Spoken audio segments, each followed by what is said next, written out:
RFI RFP RFQ امتى تستخدم كل واحد فيهم؟ السلام عليكم. خليني اسالك سؤال، لو شركتك محتاجه تشتري مكنه جديده قيمتها مليون جنيه هتبعت للمورد ايميل وتقول له ابعت لي سعر؟ اكيد لا. ولو محتاج تعرف اصلا اذا كان المورد بيبيع المكنه دي ولا لا هل هتبعت RFQ؟ برضه لا. طيب ايه الفرق بين ال RFI وال RFQ وال RFP وليه الشركات بتستخدم الثلاثه؟ ده بالظبط موضوع حلقه النهارده. في كل شركه ناجحه في سبلاي تشين قوي، وفي كل سبلاي تشين قوي في بريكيورمنت بيبني النجاح من البدايه. انا خالد رمضان ودي سبلاي تشين بالعربي.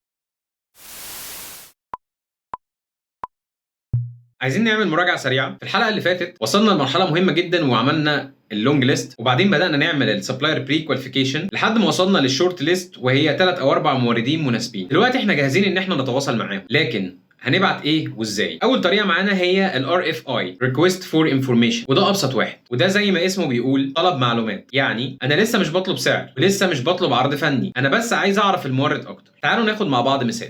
تخيل ان شركتك قررت تدخل في تصنيع منتج جديد، وانت اول مره تشتري الكومبوننت او الماده الخام دي. هل تعرف كل الموردين؟ لا. هل تعرف الامكانيات اللي موجوده في السوق؟ برضه لا. يبقى اول خطوه هنعملها ايه؟ هي ال RFI او Request for Information، وهنبدا نبعته للموردين. في ال RFI احنا بنسال على اكتر من حاجه، وخلينا نقولهم مع بعض. بنسال على الكومباني بروفايل، بنسال على المنتجات اللي بتقدمها او بتصنعها الشركه، بنسال على خطوط الانتاج، بنسال على الطاقه الانتاجيه او البرودكشن كاباسيتي، بنسال على شهادات الجوده او الايزو سيرتيفيكتس او السي اي سيرتيفيكتس، بنسال عن الدول اللي بيصدروا لها، بنسال على عملائه الحاليين او سابقه اعماله، بنسال عن سنوات خبرته في المجال، بنسال على عدد الموظفين. بعد ما جمعنا المعلومات دي وعرفنا المورد المناسب، هل اطلب منه بروبوزل ولا هطلب منه كوتيشن؟ يعني هل هبعت له RFP ولا RFQ؟ الاجابه هنا هي على حسب. ال RFQ او Request for Quotation ده اكتر مستند او اكتر صيغه بيستخدمها البروكيورمنت، لانه ببساطه انا هنا عارف انا عايز ايه، وعندي المواصفات كامله، وعندي الرسومات او التكنيكال دروينج او التكنيكال سبيسيفيكيشن، وعندي الكميات او الفوركاستد كوانتيتيز او الكميات اللي انا محتاج اشتريها، وكل اللي انا محتاجه بس هو السعر. يعني مثلا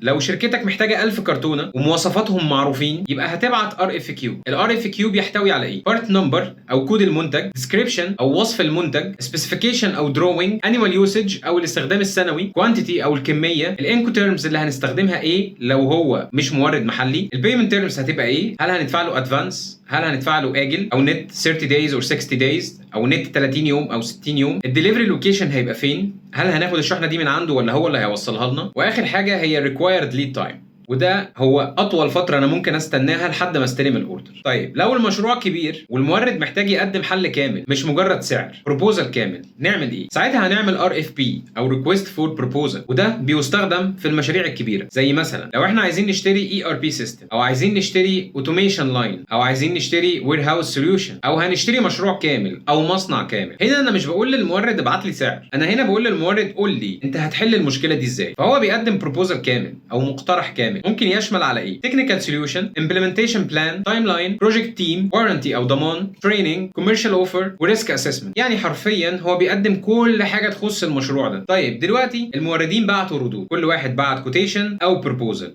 هنعمل ايه؟ هل هنختار اقل سعر؟ وده اكبر غلط. هنبدا نعمل جدول مقارنه او كومباريزون، وهنقارن بين السعر، الجوده، الليد تايم، المينيمم اوردر كوانتيتي او اقل كميه للتوريد، الانكو تيرمز لو هو مورد خارجي، البيمنت تيرمز او طرق الدفع، الوارنتي او الضمان اللي هيديهوني على المنتج اللي انا هشتريه، التكنيكال كومبلاينس، والسيرفيس نفسها. بعد كده لو كل الموردين مطابقين فنيا ساعتها هنبدا نبص على الجانب التجاري. معلومه مهمه جدا، في شركات بتعمل التقييم على مرحلتين، بيبقى عندها حاجه اسمها بيرشيسنج كوميتي او لجنه المشتريات. بيتعمل على مرحلتين ازاي؟ اول مرحله بتبقى التكنيكال ايفالويشن او التقييم الفني، وتاني مرحله بتبقى الكوميرشال ايفالويشن او التقييم التجاري، وده علشان السعر ما ياثرش في القرار الفني، وده يعتبر البيست براكتسز في البريكيورمنت كلها. طيب دلوقتي بقى عندي المورد الافضل، هل اروح ابعت له بيرشيس اوردر؟ لسه استنى شويه، لان القرار ده في شركات كتير لازم الاول يعدي على لجنه المشتريات او البيرشيسنج كوميتي، ودي اللي هنتكلم عليها في الحلقه اللي جايه. لو استفدت من الحلقه اعمل لايك، ولو عندك سؤال عن ال RFQ او ال RFP او ال RFI سيبه في التعليقات وهجاوبك عليه. وما تنساش تشترك في القناه عشان الحلقه اللي جايه هنتكلم عن البيرشيسنج كوميتي